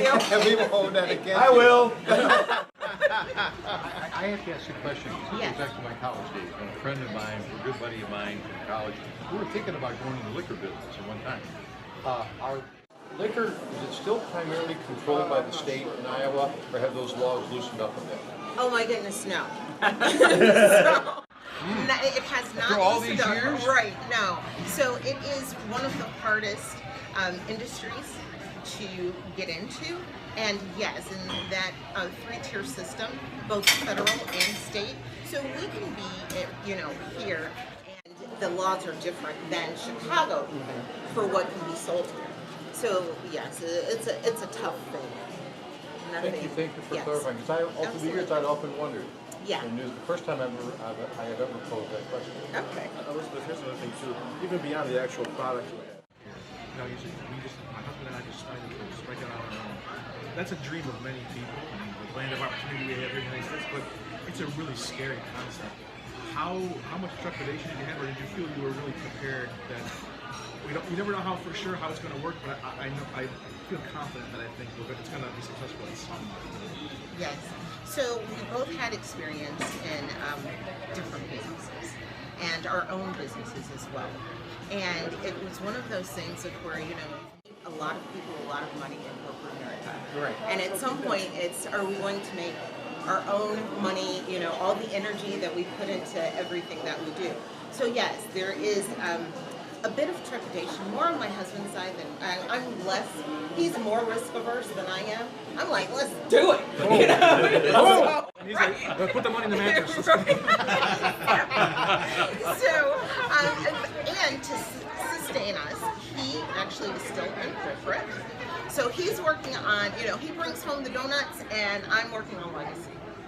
And that's how we're able to do it. And you've been at it for 6 years now. No, we've been at it, started the middle of 2014. August 2014 is when we were first introduced to the product. Okay. And literally, our first tasting was here in Chicago. My best friend, I called her and I said, hey, have something. I think that it's going to be great. Can you pull some people together for me and do a tasting? She had 50 people at her home. And 93%, 94, 97% of those people all loved it. They wanted to purchase it then. I'm like, nope, going after federal licensing. You won't have that sort of deal. Right? And so, anyway, we knew that was a confirmation. And the percentage that didn't fall in love with it, they just wanted a pure vodka. Oh, really? Yes. Okay. Drunks. So, right, absolutely. No. Peanut gallery over there. No. Well, Elizabeth, we really appreciate it. I think the guys are hoping they get a chance to sample some of this as well. Because, that's one thing. Yeah, I want some of this. Here's the deal. Kelly like Williams, Brian McIntyre, come on over here. Finish that already. Marty B. Here's the deal. I seriously, I want to sit down with you and see if we can brainstorm or whatever, because it's a sports show. We're at the world's famous Cyrano's Restaurant de Italiano right here in the heart of Wheeling. But it's sports, and the football season is about to start up. So tailgating goes on right on Thursday night, believe it or not, Friday night high school football, Saturday mornings for the college games, and of course, Bears Sunday morning. Yes. So there's a lot of Opportunity to drink. boom! Get your words right out of Jerry's mouth. Exactly. We'd love that. We'd love to somehow see if we can figure something out to work with you, to get your brand out there and let people know that this is something that they simply cannot pass up. Now, let me ask you real quick before we go to Marty B. A lot of people drink Bloody Marys. Yes. Is it advised to? We have a recipe. Bloody Mary recipe? For the Bloody Mary. Really? Yes. Really? We even have something that might replace your mimosa, and that's What? our citrus. Don't say that. Hey, those are fight words, baby. Don't do that. Okay, never mind. Please don't go that far. Please don't go And that far. elderflower Don't do lemonade. that. I'm telling you. And elderflower lemonade and a little orange juice. Really? It's delicious. See, the Yes, thought of it, the I'm mimosa telling makes you. him take his clothes off. So we really don't want him getting any more in the system. But You don't have to take it. Oh, sorry. You already started with the jacket. Yeah. Hey, thank you so very much. We love you and we appreciate you, and we want you to come on back again and Yes. share some more with us. Elizabeth Jetter, co-founder, Blue Vodka. You can get it at where? Benny's. So, Vinny's, Jules, Mariano's, Kenwood Liquors, and there are a few other places around the city. So you and if you can't get it there, then ask for it. We'll come Works We're talking every about friends at time. the liquor barn here as well. Fantastic. In Wheeling. All right. Marty B, what's on the street, brother? Well, first of all, Elizabeth will be just like George McCaskey, deliver it right to your door. Right? Maybe he'll deliver it for him. She'll go to Harvey. She ain't scared. I'm tongue twisted. Maybe I could drink a little bit Marty of B, that. what do you got, brother? Right. Hey! Marty See what I B, did what's there? on the street? Okay, but first of all, I just have to mention to our audience once again, when we cover sports, I think we cover it very well. But I am so delighted that our executive producer has seen fit to bring in other areas of interest to you, our listening audience. We try to cover all the bases. We're never going to cover them all, but we cover a lot, and we try to give you more than just sports. There you go. You said you absolutely Sports right. with a twist, because it's amazing how much of Yeah, right? the beef was extra good this morning. Well, thank you so much. You didn't know we had a chef, did you? So, hey, Derek, when great people production. come down here for brunch, man, and they can hang out for the entire 4 hours, what can they expect when they come over to the omelet and the meat carving station? Well, first of all, to get a chance to enjoy our famous guests like you guys. Famous? And then, yeah, I believe y'all famous. Y'all on TV? Of course we are. CLTV and Comcast Access. Yes, sir. Tuesdays and Wednesdays. You get a friendly environment, great smile and great service. That's what we expect. You know Yeah. what I'm saying? And then, you know, I'm on the omelet station and also do carving. So you get all that great What do you choices. get? The flipping and the cutting. He does both. You get our famous, World's famous waffles, man. waffles. Yeah. He said, Right out of my mouth. Is there something else? You get an omelet. You get an omelet. You get a. It's just so much. You just forgot what Yeah, it is. what do you get? We get the omelets, we get the meat, we get the chicken, we get the turkey, we get the onions and tomatoes, and oh my goodness gracious, y'all need to get out here and eat this man's food. Yeah, Derek, y'all need love to this come guy. to Sarnello's. Love this guy. Yes, sir. Y'all good, brother? Yes, sir. Thank you so very much, man. Thank you. It's the best, brother. Yes. You the Marty man, B, the brother. man on the street. Do we have more time, A Mike? little bit more time, brother. Okay. Well, on our next gathering, I'll cover my thoughts on Lollapalooza, which I think What? Did you go? You were there, weren't you? I was Did you coerced. go? I was coerced into going Did you go to Lollapalooza? by a very, very good kind. Marty! So he replaced Dick Clark as the world's only Marty, I bowed down to you. I American bowed down. Bandstand, Lollapalooza. Didn't want to do it, but very good longtime client of mine said, "Come on now, Marty B, I got a ticket. We're going." Is that So I hit Lollapalooza. Well, did it hit you back? I said the only reason I'm going, Chester, is because in my my job description is to cover things that are happening on the street. So this was definitely in the park. Yeah, it What your was. experience? Or did you go body surfing? It was, well, first of all, I can say that it was overwhelming, but I want to touch on a couple of aspects which I thought made the concert for festival goers much better. The Royal flushable toilets, which provide for a lot less congestion, fewer long lines, and in my opinion, the festival goers were a lot happier. And in addition to the traditional blue porta potties, Lollapalooza offered what festival goers were saying was a much cleaner and a more convenient toilet situation. Is that right? We talk toilets at Lollapalooza. Lollapalooza or La Crapola? He goes to Lollapalooza and that's what he gets for the dang show. The Now- toilets were super. Now, Lollapalooza, And it's 85 degrees. It's very important. Lollapalooza often described by concert fanatics as one of the cleanest and most accessible festivals. Who said that? It received high ratings yet again this year. But beyond the bathrooms, this particular concert has maintained a very clean, accessible atmosphere throughout the entire 300-acre park. The festival, for instance, offers, this is very interesting, and I even filled a bag, and I should have brought it with me. I've got a Lollapalooza t-shirt. Oh, okay, Because okay. if you fill a bag full of trash and go to the appropriate spot, it's got to be a full bag of trash. I just thought it was trash. They will give you a beautiful Lollapalooza t-shirt. And you got one. I got one. Marty B! I want that shirt, Marty B. Marty B! I want that shirt. That's awesome. How much you That's want? awesome. Yeah, but it's a very clean, and what amazed me the most, ladies and gentlemen, and I had to see for myself, it's a very clean and very accessible festival, easy to get from one place to another, and the attendants there are constantly prevailing all around the grounds, cleaning things up.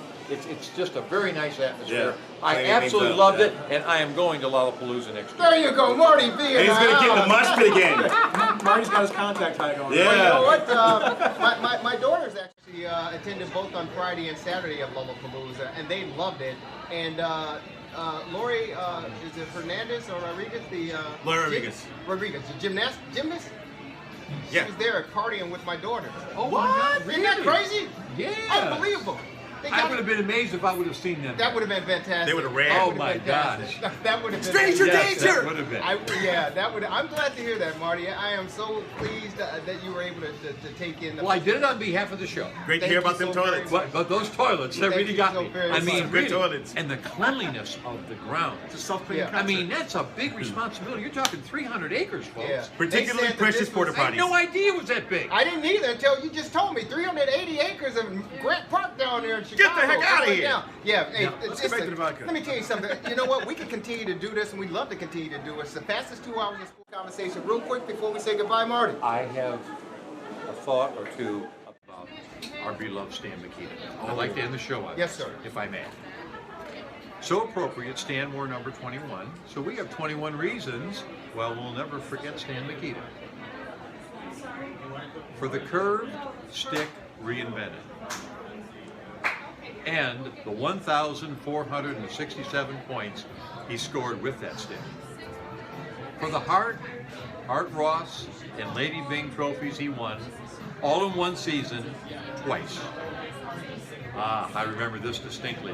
In 1961, our only Stanley Cup that we had won since the 1930s. For the best donuts in Aurora, Illinois. That's a winner.